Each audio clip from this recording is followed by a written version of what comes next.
This file is called The Moors. It's a Procreate file, and I think I'll include this with the Art Studio so that you have something to practice with, because I want to take a look at the Dotty brush set, but also I want to show you one of the panels that you find inside the brush settings so that you can understand how it works and get a lot more flexibility with this brush set because you'll be able to customize it. Okay, so I've always loved the artwork that Tolkien drew for The Hobbit, and so I did something a little bit in the style of, but then I started experimenting with the Dotty brush set on this to combine the line art with dots, and I came up with something that looks like this.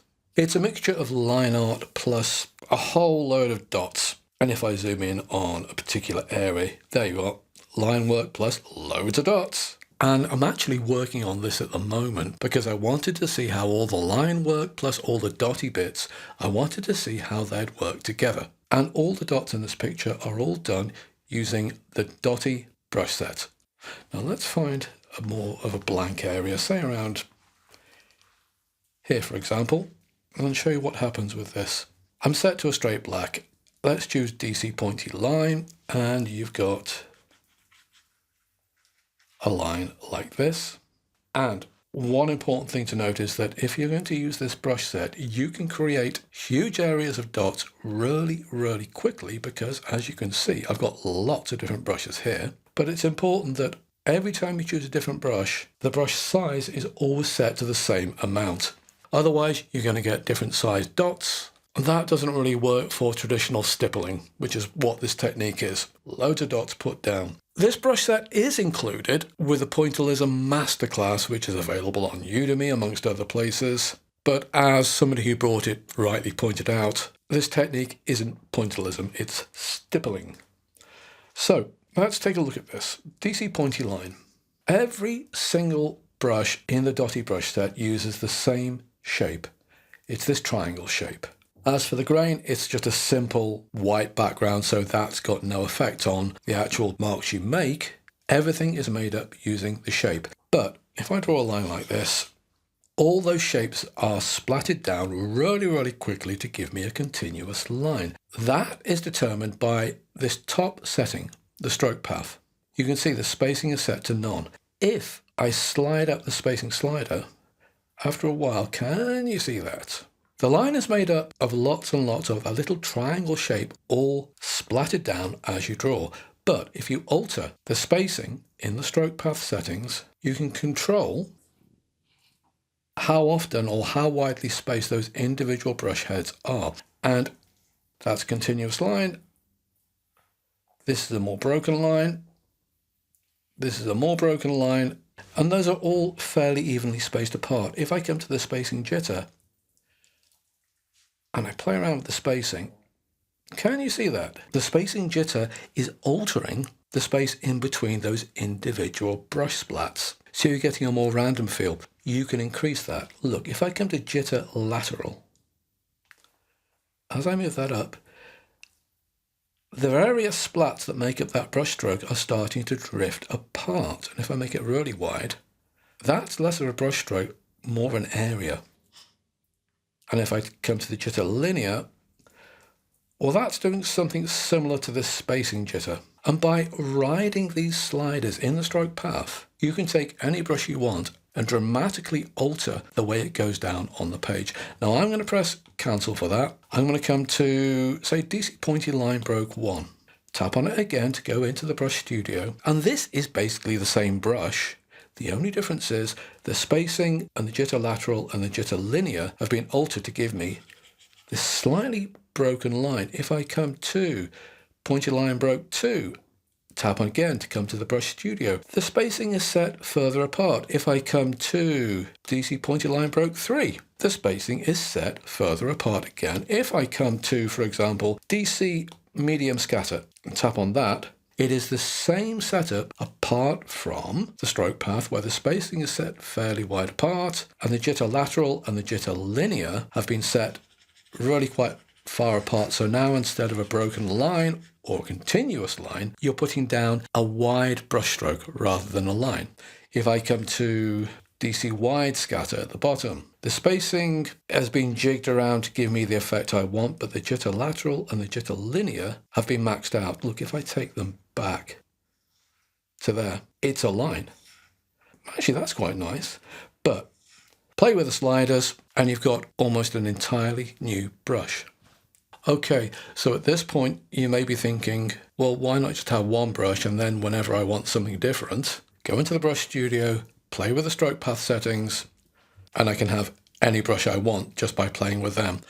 Well, the reason I've given you a whole load of different brushes here is because when you're working, you will find that you will get used to the kind of brush strokes that you're getting with, say, the medium scatter brush. And if I come to my dots layer, yes, I'm on that. Supposing I want to beef up the shading in this area, I know that the medium brush is going to give me that. Similarly, if I wanted to put down just a few dots on the background hills, then for that, probably I might use the wide scatter brush to put down a few areas here. And then if I want to create something a little bit more dense in some areas, maybe come to the medium scatter and create different densities of dotty areas. But look, let's see this in action. And then maybe you can have a go with the file I'm sending you, which only has the line artwork. I'll just undo that a few times. Hold down my two fingers until I've got back to what I had when I first opened this file. So what I'm going to do is, I'll tell you what, I'll erase the dots from this tree. To do that, I'm going to come to my eraser. I'm in my general subtool settings, and I found, especially for a technique like this, the blocker inner brushes right at the top. These are no nonsense brushes. They lay down a line of solid color. I'll use the hard blocker inner brush set to 100%, and because all my dots are on one particular layer, i.e. they're not on the line layer, I can brush away all the dots.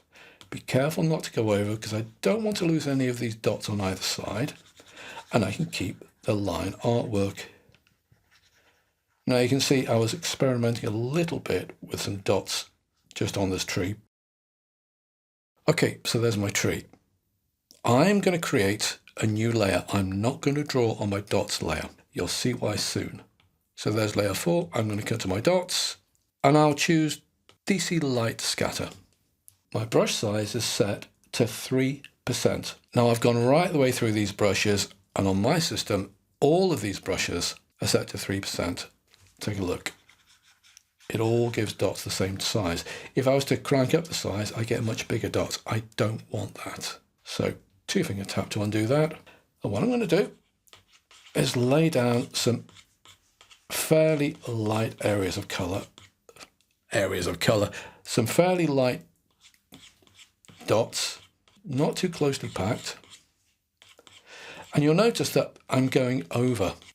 That is okay, because afterwards I'm going to come back in and erase dots from this layer. Then I'll come down to medium scatter. And I want to get a slightly darker areas, maybe on the underside of the tree, maybe just around the outline of the tree, definitely on the unlit side. For this picture, the light is coming from the right and slightly above. So let's do this. And as I do it, I'm going to create one or two lines here because this tree does have a texture.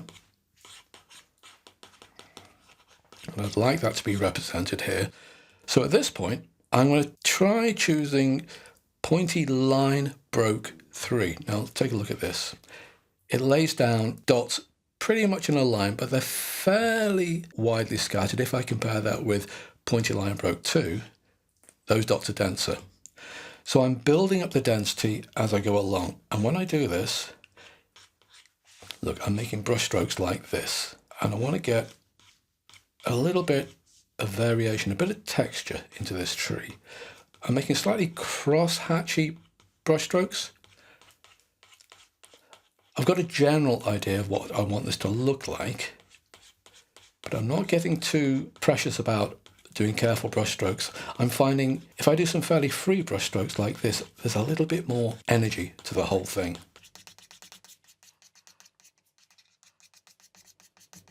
What I don't want is this to turn into just a sea of dots. I want there to be a little bit of direction in there. To that end, let's come to DC Pointy Line Broke 2. Now this is going to give dots which are more closely spaced together, because that's what I set up inside the brush settings. And again, I'm making brush strokes just to give a sense of direction. Now there's going to be a bit of shadow on the other side of that darker line. There's also going to be a little bit more here, I think. Let's bolster some of these areas underneath the main body of the tree, maybe a little bit more in the trunk area. I don't want this to become completely dark. I want this to be a whole load of dots which can be clumped densely together or further apart, but not completely black. Incidentally, rubbing things out here, it's much easier to put down dots than it is to erase them. Because when you erase them, look, I'll show you. Let's try DC Hard Blocker Inner, set fairly small. Supposing I wanted to lighten up just in that bottom left-hand corner.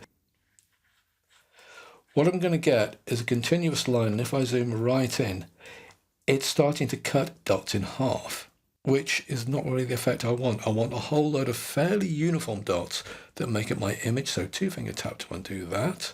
Now I've got a little bit of direction there. Let's come back to my brushes. Let's try medium scatter again.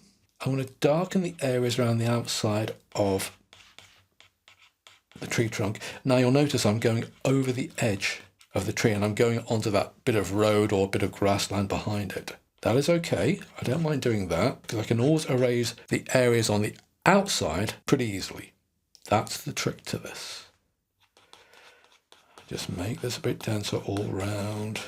Come on, let's try the dense scatter. See what happens with that. And yeah, that's definitely giving me some darker areas.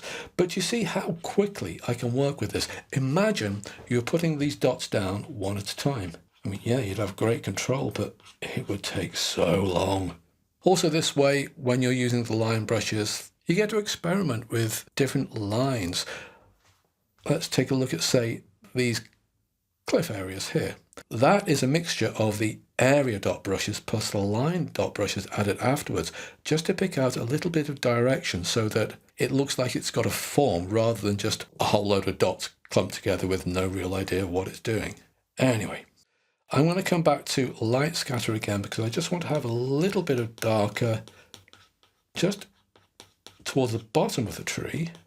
But because these are lightly scattered dots, it's not destroying some of those lines that I've got through the tree, which are suggesting the form of the tree. All right, so let's say for that, I like that the way it is. This is the point where I come to my eraser. What am I using? DC Hard Blocker Inner, that's fine. And I can come in and I can erase the bits on the outside of the line. Because the line artwork is on another layer, I'm not erasing that. But because I added a new layer, which is sitting on top of everything, I can erase the dots I just put down to get a nice, crisp, clean edge. But what I'm not doing is erasing the dots which are on that little bit of grassland. That is the way to work with these brushes. They are designed to splat down an area of dots very quickly and efficiently, and all of the same size. You come back in, get rid of the bits you don't want, and there's a tree. Look, I tell you what, if I just press undo a few times, two-finger tap, tap, tap, tap, tap, tap. That was it before with a ragged edge, but because it's all on its own layer, three-finger tap to redo. I'll just hold on my fingers to that area there. Let's zoom out a little bit so I can see it in relation to the other trees. That kind of tree tends to be a little bit darker than the trees next to it, if you think about trees from the real world. But it's combining these different brushes, the wide scatter, the dense scatter, the dotted lines, where the dots are further apart, close together, and really close together. That is how you very quickly build up these textures. The golden rule with this, always make sure that all your different brushes have the exact same size. For this, I'm using 3%. Let's just remind you how to set a notch. If I come up to, say, supposing I wanted a brush which was 50% or 48%, doesn't matter. The theory is you press that little plus sign that I'm circling now, but the problem is as soon as I take my brush off, it disappears. So what I find I have to do is I'm resting my pencil on the slider, just where it says 46%, and then I'm taking my other hand, take a finger and tap on that plus sign, and there's your notch. If you want to get rid of it, you come up and that plus sign is turned to a minus sign. Press the minus sign and that disappears. For all of these things, I've used a size of 3%. All right, now just while I've got you here, this will be the perfect time to show you something else I've included with the Art Studio. Come up to our little wrench icon, and where it says Add, I want you to insert a file. There is a folder in the Drippy Cat Art Studio called Pointillism Textures. Now let's take a look at this. Let's try one at random. Let's try Fine Dots 04, tap on that to load it in, and look at that. You've got a whole load of dots here. And supposing I put it down, say, here for example. Once I choose another brush, everything is going to get stamped down. Then I can work on this. Here's a suggestion though, if I zoom in. Do you remember the old transfer sheets where you'd rub down and you'd transfer letters onto pieces of paper? Well, this is what this is, but in digital format. One important thing, when you import the image, don't resize it. Otherwise, all the dots in this transfer sheet are going to get bigger. But all of these dots have been designed to work when your brushes are set to the size we've been using. So, supposing I come to my brush, that stamps everything down. Now, what I can do is get my eraser and just start erasing it from the bit areas I don't want it to be, like this. But there is another way. I'm going to show you it. It's called a layer mask. Sometimes it can be hard to get your head around, but I'll show you anyway. Come to your layers panel. There's my inserted image. Those are the dots. Oh, hang on. What am I thinking? Right, layer 4. That's where I put all my dots down. As soon as you have something you like, I want you to do this. Tap on the little icon which I'm circling, and then come to merge down. When you do that, the layer on gets combined with the layer below. So now all of those dots that I just created are now part of the dots layer. And that's the way you work. Add a new layer, put your dots in, neaten the bits around the outside, because that is how you can control these broad splats of loads of dots, which you can draw really quickly. They just need taming. So new layer, put your dots down, trim away the messy bits, then merge down and repeat. Anyway, back to our inserted image. All of these dots. The clever way to do this is to come to where I'm circling the little image icon, tap on it. Then you come to this one, mask. This creates a new layer on top called a layer mask. At the moment it is white, so it's having no effect whatsoever, but if I come and where I'm circling again, tap on it, and I'll come to invert, so that that layer which is white now becomes black and everything disappears. It hasn't disappeared for good, it's just been made invisible, because with a layer mask, it sits on top of the layer it's associated with, in this case, that transfer sheet of lots of different dots. And if it's white, everything gets shown. And if it's black, everything gets hidden. White reveals, black conceals. So now I will come to my brush.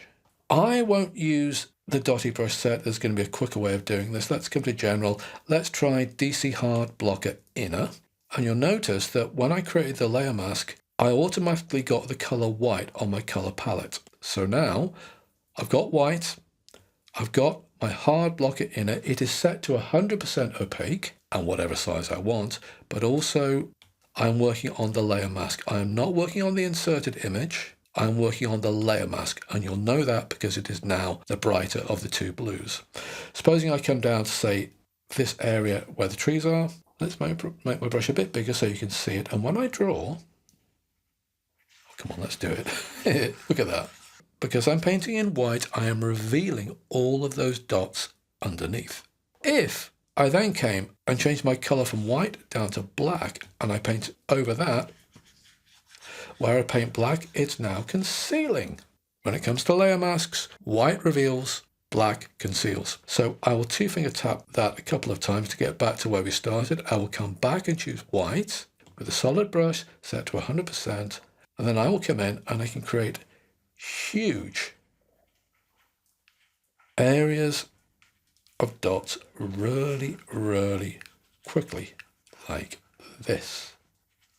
And I think I went a bit too far in one or two areas, so I'm going to come down to black. I'll make my brush size smaller. There's just one or two bits here, which I thought were losing a bit of definition with all those dots splatted down. And I can paint those areas out again. And if I change my mind and I want to get rid of what I've just done, I can paint my dots in again by painting in white. This is an amazingly fast way of working. And actually, come on, let's come to a blank bit of road. I'm getting a fairly hard-edged brush there. Now let's take a look. Let's try and find another brush here. Let's try textures. Let's try DC Texturize Vary Hue, set to 100%. I have no idea what this is going to do. Well, that's what it's going to do. Can you see how I'm doing it? But I'm getting a slightly softer edge there.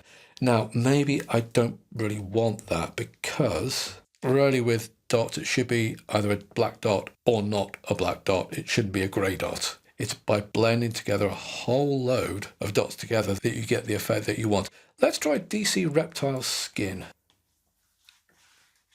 So that's looking interesting. I can very quickly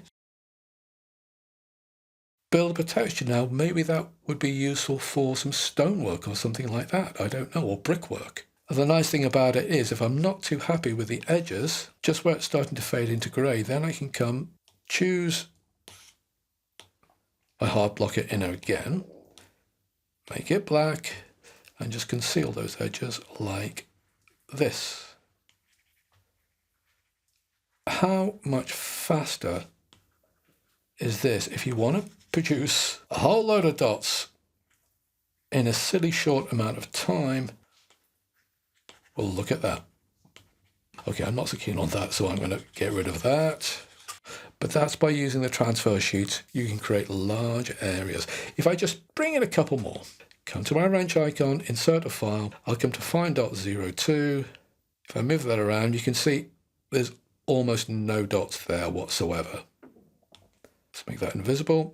If I come and then insert a file and choose, say, Find.08, that is a much denser amount of dots. So you can build up dark and light areas by using these transfer sheets really, really quickly. Okay, I'll get rid of those. That's how you would use the stippling brushes. And, oh, come on, while we're here, come on, let's do it. Let's come to Dotty Soft Color. Let's try DC Soft Dense Scatter. Let's try, come on, let's try a bit of color here. I'm sure we all miss a bit of color. Let's zoom in. That's a whole lot of colors, but when I come in close to it, can you see that's a mixture of my main red, but also the individual dots are drifting around. There's little bits of orange in there, maybe slightly more purpley areas. That would be for pointillism techniques. While we're here, let's show you how you maximize the usefulness of that. Come into the brush studio, come to color dynamics, and you come to stamp color jitter. Look, if I take the hue, it was on 10%. If I take it to 47%, make the same brush stroke, now I'm getting a huge amount of difference in the colors that are being splatted down. Way too much in my view. Let's come to hue and take it down a little bit, say to 21%. Now I'm still getting the overall red, but I'm getting more of a driftage in each individual dot's color than I was when the hue was set lower. If you're playing around with these and you decide, oh, I can't remember what my settings were, no problem. Come down to About This Brush, and then you come and tap on Reset Brush. Are you sure? Yes, I'm sure. And then when you come back up, the hue has been reset to what it was beforehand. That's Dotty Soft Color. That would be what you'd use more for impressionistic style, lots of dots making up different color areas. Dotty Pressure, the difference with that is if you really want to go to town with this, let's try a different colour. Let's try green. If I put this down, I'm pressing soft, I'm pressing hard, and soft again. So this way, if you're not going for a stippling technique, where all of the dots are the same colour, or black in my case, with this one you can build up some very soft, dappled areas of colour. If I choose something else here, yeah, you should be able to create some lovely techniques with that, depending on how hard you pressure, which is why the brush set is called Dotty Pressure. Okay, let's zoom out again. Let's make that invisible. So those are all the dot brush sets. Also, how you can get a huge variation in your brushes just by going to the stroke path and playing with the spacing, the jitter, lateral and linear. Okay, that's this video wrapped up.